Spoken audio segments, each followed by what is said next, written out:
So, I have like a lot of toy projects, and sometimes I want to share my logs with other people. And like in previous companies, we used to set up like internal servers, and we didn't really want to push those logs over Kibana or push them to Datadog. So I wanted to build something which allows us to just pipe stuff into a utility, which can then be viewed through a browser. So I mean, we do piping all the time in our development, where we pipe commands, we do grep, we sort, we do all kinds of stuff using the Unix pipe, right? But the Unix pipe doesn't allow us to pipe stuff to the browser, because that's not how things work. So I thought, this might be a good use case for Elixir, because Elixir has very good WebSocket support. I thought let's build a utility, so just to take a step back, this talk will mostly be about code. So I don't really have a lot of slides. So I'm just going to talk and present the code. If you guys have any questions, I'd love to answer them. So just put your questions in the chat. I have an eye on the chat. So with that, I just wanted something to which allowed me to do SSH into the server and run something like this. Tail follow this log, and hey, am I sharing my screen? I'm not sharing my screen. Okay, now I am. Sorry about that. Okay, so what I essentially wanted was ability to SSH into the server and run a command like this. Oops. Run a command like this: tail -f, the access log, or some kind of log, and pipe it into a utility, which could then pipe it to a server, which can then be viewed in the browser somewhere. So I thought, Elixir and Phoenix are very good for WebSockets. So I thought of building a utility in Golang, because if you, so all right, to take a step back, this thing has two components, right? So one is the client component, which is this Webpipe application, and the other is the server component, which can live in the browser. So the server could be written in Elixir, but I didn't want to write the server in, the client in Elixir, because to run that client, a user would have to set up Erlang, and it's very messy. So I thought Golang might be very well suited for this. And then I went looking for compatible implementations in Golang for Phoenix WebSockets, and there are a few. But then I thought it would be so much easier if I could just pipe stuff into curl, because everyone has curl installed on their servers. So if you could just do curl something and be able to see that in the browser, that would be awesome, because everyone has curl installed. So that's what I ended up doing. That way, I didn't really need a special client to be installed on the servers, and it's much easier. So let's see. So when I was looking through the curl documentation, I found that curl actually allows streaming data to a server using a special command called a special option called upload file. Okay, so if you say upload file minus and put something here, right? Then what curl is going to do is it's going to take whatever is coming through standard in, because we're saying upload the file minus, which is a special name in curl, and it's going to take whatever is coming from standard in, and it's going to keep pushing that to the URL. So that's exactly what I needed. So let's take a look at this and see how that works. So what I'm going to do here is just going to start a debug server, and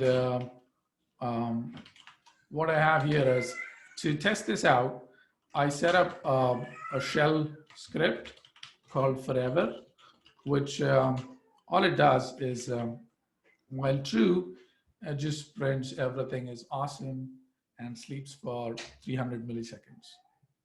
So if I run forever, it's just going to keep doing this forever. So this is like a simulation of a log. And if we pipe that into curl upload file minus, and I have the server running, which is like a dummy server here. So it's not really printing anything, but if I stop, okay, so this dummy server doesn't seem to work, but curl does send that data. Okay, so we'll come back to this in a second. Okay, now on the server, I had to build an endpoint, and thinking about this, we would have, like, if we were designing this, right, we would have a URL, like a unique URL for us for a log session, right? So it could be session / some UUID. And if a user pipes to this and we go to this page, we could see this coming in, right? So guys, by the way, if you have any questions, please, I don't seem to see the chat, but anyway, so if I'll call it out if there are any questions. Thanks, Matia. So if you're doing this properly, then we should see, curl pushing this data. So I tried getting Phoenix to work with this, but the way Phoenix works is whenever you send a request to Phoenix, it reads all the data and gives that data to your action. So there's no way, there's probably a way, but I wasn't able to figure it out, and like spending a couple of days on it. Because the way Plug works is it just parses all the input data and gives it to you. So there's no stream of incoming data that you can hook into. So I thought maybe Cowboy would allow this, and Cowboy is the web server that Phoenix uses by default, right? So Cowboy does allow you to access the raw socket and keep reading the data as it comes in, and then you can do whatever you want with that data. Okay, so this required setting up an Elixir app which runs a Cowboy server. So just to get started, I have a demo Elixir, a demo Cowboy server here, and the way Cowboy works is you use the command start. You use the function start clear to start an HTTP server. And you can use start TLS to start an HTTPS server. But in this case, we just want HTTP to be working. So we say start clear. And then this is the ranch endpoint, which we can ignore for now. Give it the port and give it a map containing the environment with a dispatch and routes. Okay, so this is just a way Cowboy is set up. Okay, and the routes is supposed to be a collection compiled using the Cowboy router module. And what it essentially does is takes a bunch of middlewares, but here the way we have it set up is we say for all paths. So this is usually, you can say for about, use the about handler, okay? But here what we're doing is we're saying for any URL, this is like a catch-all, use this handler. And this handler just needs to define one callback, which is the init callback. And the init callback gets a request and a bunch of options. So we don't care about the options here. So we're taking the request and we're composing a response here. And this is how you compose a response in Cowboy. So again, here we're not dealing with Plug or Phoenix because, we're just using Cowboy out of the box and setting up our own, our own HTTP pipeline. So what we're doing here is we're saying, create a response with a status of 200, with a few headers and some body. And we also need to provide it with the incoming request. And at the end, return that response. So this is how you set up a cowboy handler. So to start this, we can just run cowboy echo dot start, because that is what is starting off our server. And if you start it off, it should be starting on port 9999. And if you refresh this page, it says hello cowboy. Okay. So this was good. We were able to, I was able to get the cowboy up and running. Now the second thing I needed to do to get the web pipe working was, whenever someone starts pushing data to an endpoint, I wanted to capture that data, and for every chunk, I wanted to push that data to the browser, right? And since we are not using Phoenix, we don't have access to WebSockets. So I thought maybe we could set up another server running beside the Cowboy server, which would be a Phoenix server, which would have the WebSocket support. But I thought, we should simplify this. And I ended up using server-side events. So server-side events are part of the HTTP 1.1 spec. I think they were added to HTTP 1.1. So if your server supports HTTP 1.1, you can do server-side events. And server-side events have a very straightforward spec, okay? So so let me just demonstrate what server-side events look like. So if you have an endpoint called session foo, right? And you want this to emit events, the server-side events, all it has to do is it has to keep sending data with chunked encoding, right? And it has to just keep sending data in a special way. Again, that special way is you just have data colon, the text data colon. It also needs the content type to be an event stream. It's not exactly this, but it's a variation of this. And all it has to do is keep sending data with this shape, data, some data. And it can optionally return an ID. So data, new line, ID, new line, and two new lines, and then data, and then ID. So this ID is kind of optional. So you could just say data, data, and two new lines, data, so on and so forth, right?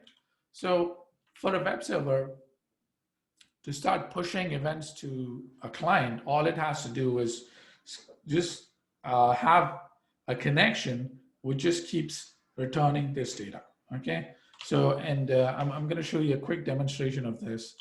SSC demo.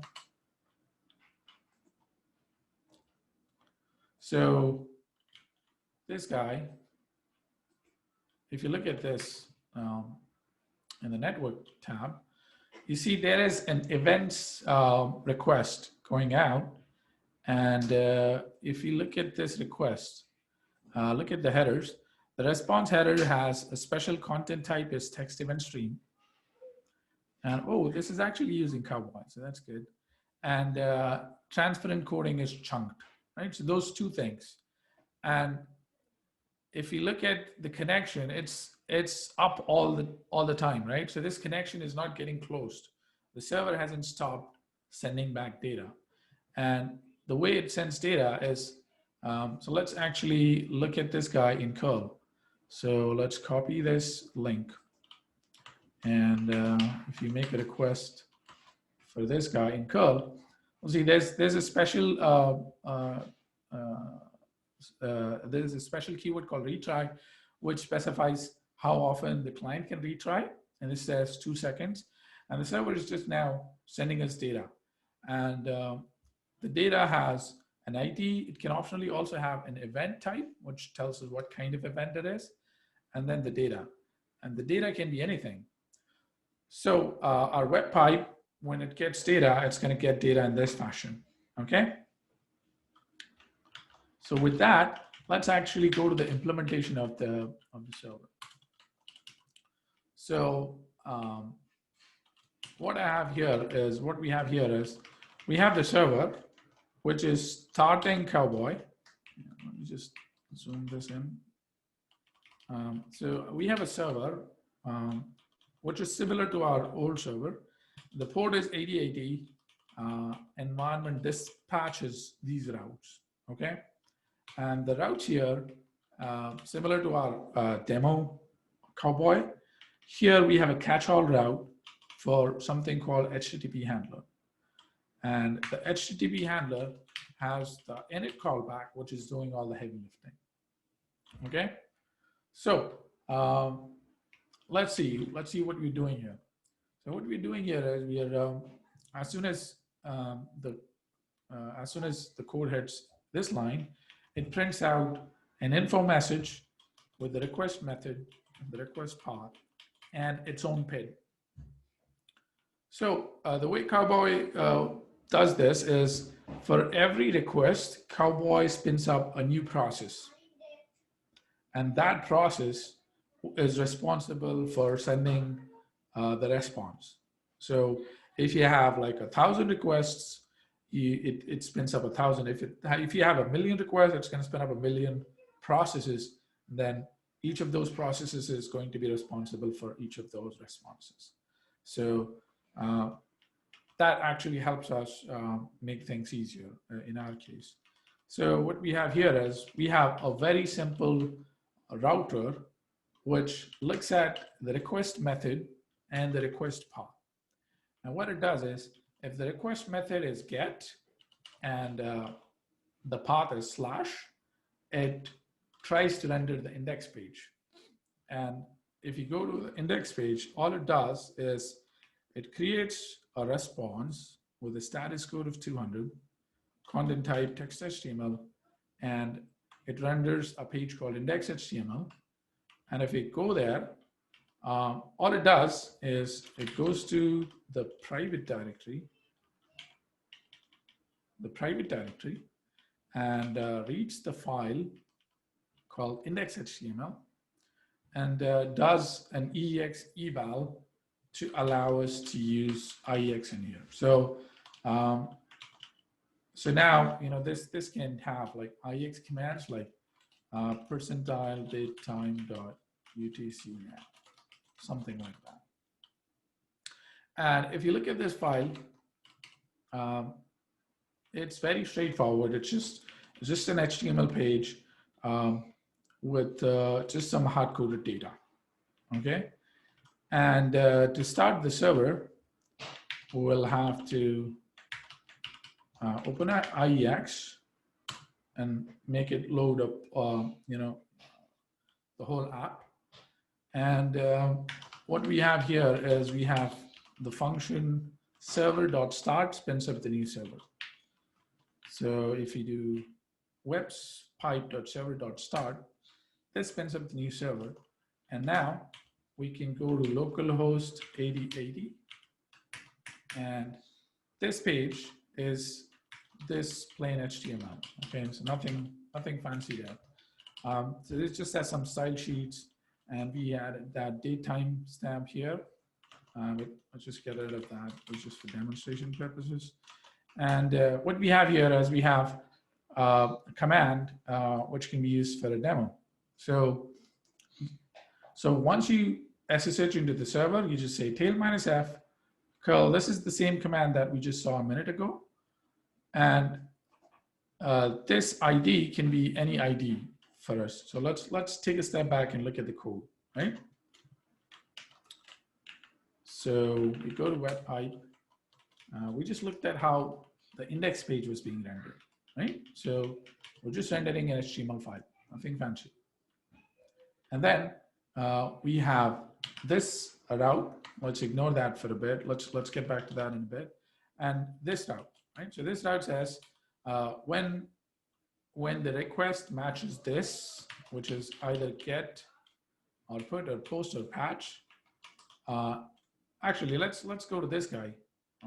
So this guy, if the request doesn't match any of these, it just renders a not found page, which is again very simple, right? So back to our session here, what we have is we have if the method is get, put, post, or patch, and if the path looks like this, session/some string, then what we do is we call session handler. And this session handler function, the session handler function for the get request just creates another static response and renders it. So nothing fancy again here. So it just renders a static HTML page called session HTML. But in this case, we're also passing it some data, which is the session ID. So whatever ID we got in the URL, we're just passing it as session ID, which is like a binding. And if you take a look at the session page, right? So it again looks very similar to the previous page. The only thing different here is we have a table called out, and we have some JavaScript, okay? And we have that session ID being spliced into this URL, okay? So let's take a quick look at this JavaScript and try and understand what's going on. So what we're doing is, as soon as this page gets loaded, we're finding the out tag, the out element, which is this table, and we're creating an event source. Now, this is how you set up an event source in JavaScript. So you just say new event source, you give it the URL where the server will try to open a connection and start listening to data. And there is a callback called onMessage, which gets called whenever there is new data from the server. And what we're doing is whenever there is a new event on the server-side events on our endpoint, it just goes in here, creates a p tag. Well, we don't need that. Creates a row, table row, creates a table data, and sets the table data to whatever input data we got, and appends it to the row, and then finally appends it to the table, prepends it to the table. So this is again very simple. So if we set up our stream properly, this should be just rendering our data. So just to test this out, let's go to this page and look at the source. And if you look at the source, the ID is spliced in there, right? And if we inspect this, I look at the network, and if we refresh this, the event stream now has ID 13 message line is pipe check, okay? And eventually what we want to do is when the server starts pushing data to this endpoint, we want those events to be streaming in here. So we just set up the listener part of it. Now let's set up the pusher, the data pusher, which was the tricky bit. So let's go back to Webpipe, Webpipe EX. And what we want to do here is when someone pushes data to our session handler using put, patch, or post, we want the server to just keep reading data and push it to our browser, right? So we know that in Erlang, this is transmitting of data from one process to another is kind of trivial, right? So what we have here is we have a session listener, session listener PID. Let's say this is PID 1, which is really a request, right? So when we call forever and curl it to our session foo, that spins up a new request, and it gets its own PID, and Cowboy makes sure that this process is up, and it keeps reading the data, and we have access to all the data here, right? This is the request process. Now, On the other side, we have the request for session get. This is the request for session post, right?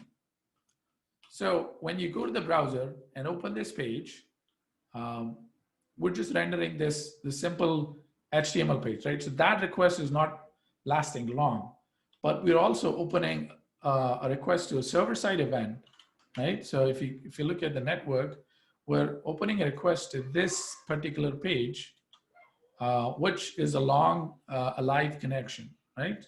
So that is a connection which we have here, right? So session server-side event, and this is the event stream. And let's say this is session browser session, right? So its PID is PID2, right? So what we want to do here is, and these guys have the same ID, right? So when you do a post, you say curl session foo, where foo is the ID. And when you have the event session, you say, you go to so let's take a quick look at that. The server, the browser opens up a request for session SSE and that ID, right? So the request here is session SSE / foo, and the request here is get, the post session foo. So what we want to do here is we just want to take whatever comes on this pipe and push it to this pipe. That's all there is. So what we wanted here was, we want a way for this request to know the PID of this guy, right? So we essentially want a dictionary to hold the foo. For foo, the listeners, the browsers are PID2, right? So PID2. And if there's another guy who comes in and joins this browser at the same URL, then we have PID3, right? So we have a state, a map like this, right? So we have an ID, the session ID, and these are the browsers which are being connected to this session. And what we want here is, whenever there are some things, whenever there are things which are connected from the browser, our post request should start pushing data to these guys, right? So that's what we want. And let's take a quick look at how we can actually read data bit by bit, right? Because first we need to be able to read data bit by bit as it comes in. So that is handled in the post handler for session. So session handler for post is this guy, and what this guy does is it calls a read body loop, which is essentially an infinite loop which keeps reading data from the input request, and it's also sending the ID, which is the session ID, and the request to it. And if this ends, it means the server, the browser disconnected for some reason. So we can just, at that point, we can respond. But ideally, this would never end. So if you go to read body loop, what it's doing is it's using Cowboy's read body function.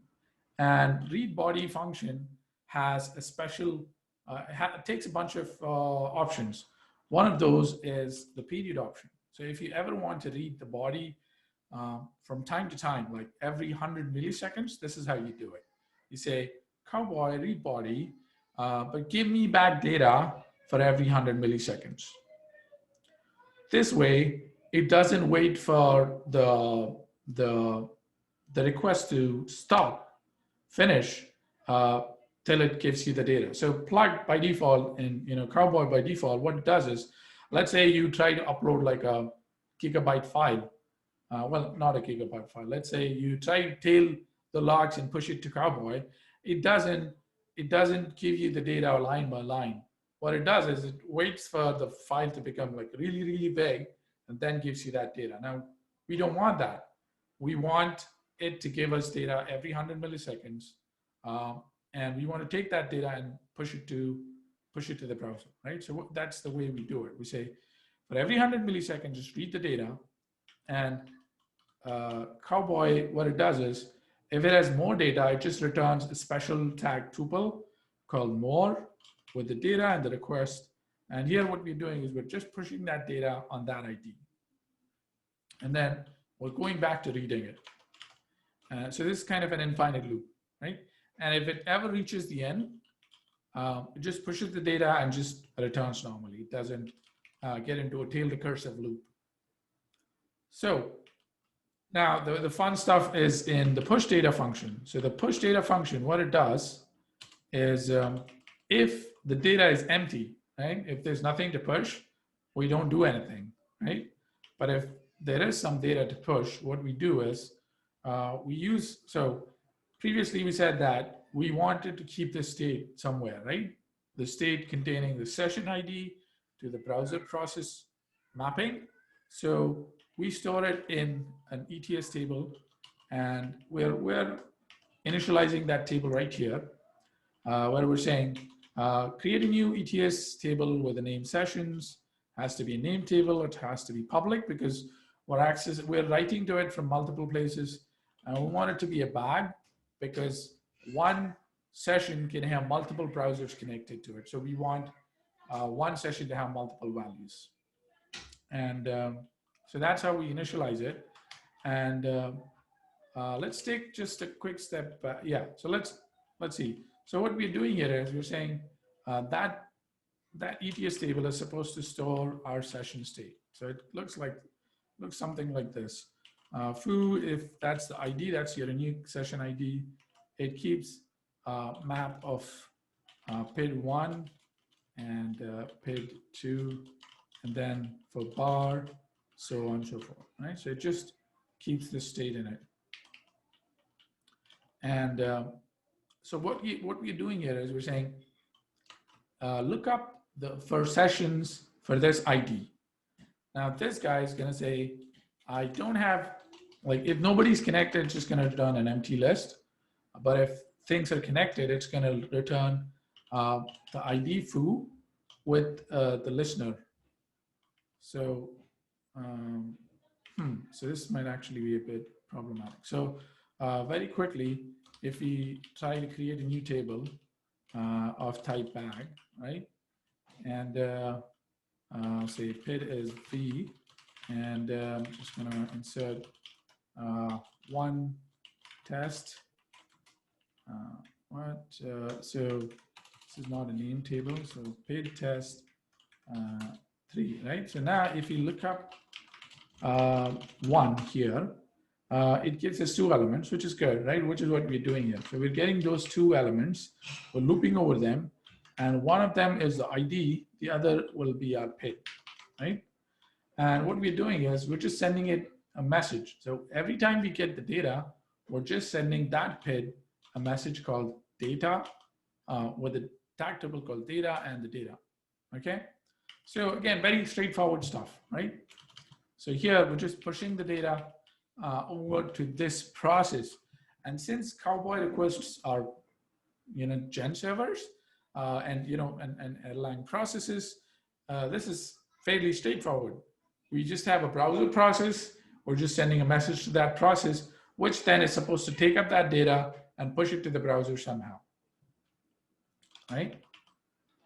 So all good. Let's go back.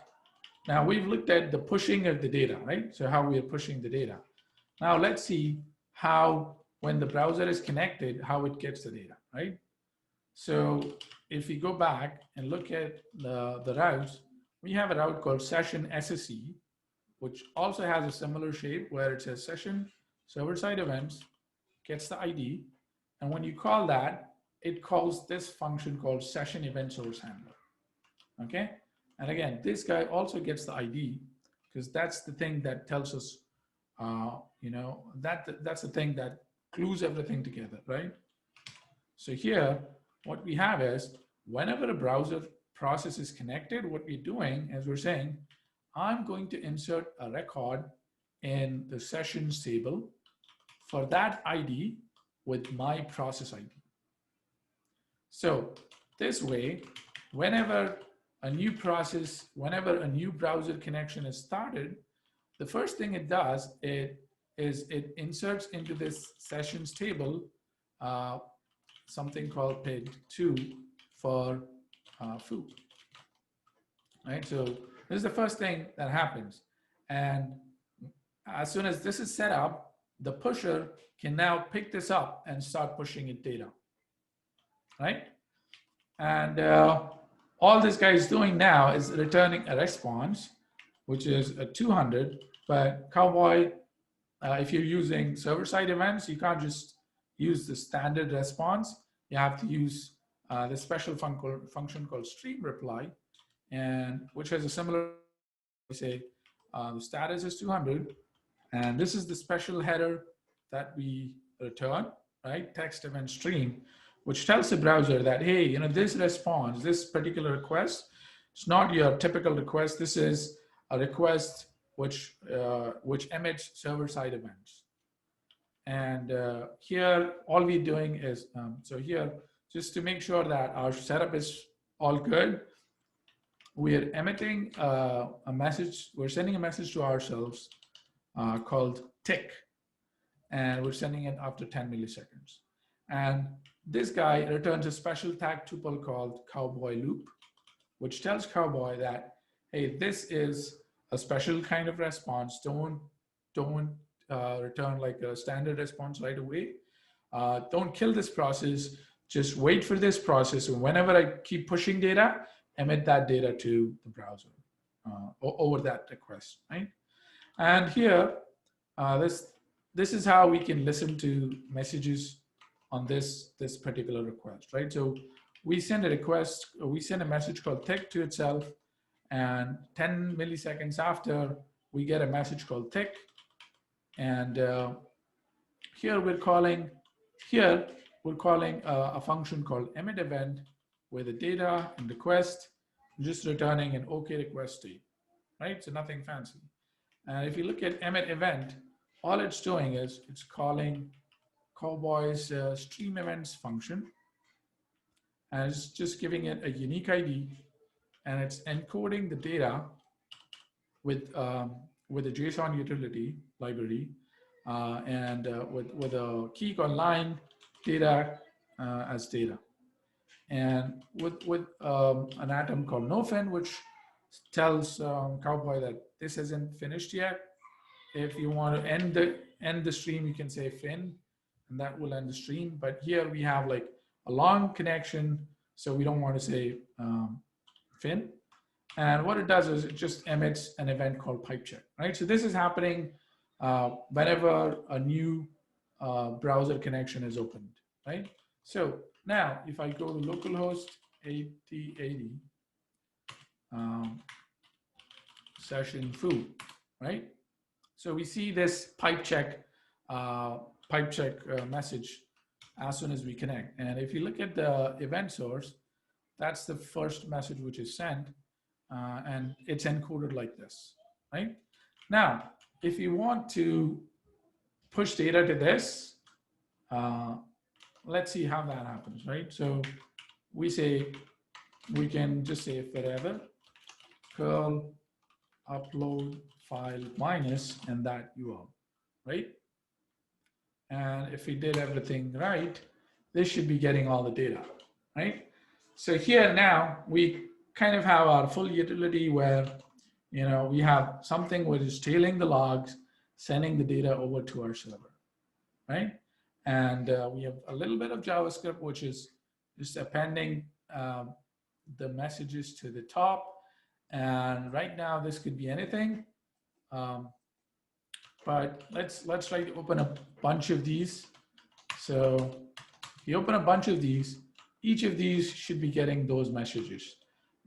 And the other thing to note here is we don't store any state on the server, right? We just, at any point, if you have like a bunch of browser processes connected, we're just emitting data to them. So that's pretty much it. And I think we didn't look at the final piece, um, the push data, right? So when push data when push data gets called, it sends an event called data to the listeners, and here, whenever whenever a push data is called, this guy sends data to the listeners, and the listeners, on the other hand, take that data, just call the emit event, which then sends a server-side event. So that's all there is to this, right? It's very simple, and this way now you can you can push data from any place just using curl, and we are using server-side events in Cowboy to get this whole thing working with very little clue. And just so you guys can test this, I've set up this on ngrok, and if you want to push some data, you could push it to that URL. Let me see if I can find the chat. Oh man, yeah, I don't seem to find the chat, but it's okay. You should. Yeah. But I mean, are you gonna? I mean, sorry. Before I actually ask you questions, Yeah. Is it a good time to ask you a question? Yeah, we're done. We're done, and then so this I'm gonna push this and make this like a utility, hopefully hosted somewhere. And the next few things that I wanted to add to this was make sure that the data is encrypted so that the server doesn't see anything. So you could just use like a simple encryption key to send data from your server, and then the only thing that can then decode the data is your browser with your key. But hopefully I'll make this open source and push it. I had a lot of fun building it. Is before finding out about Cowboy and its ability to do this, I went into Golang, tried to do this in Golang, which makes it easy to do this, but it's much more fun to do in Erlang.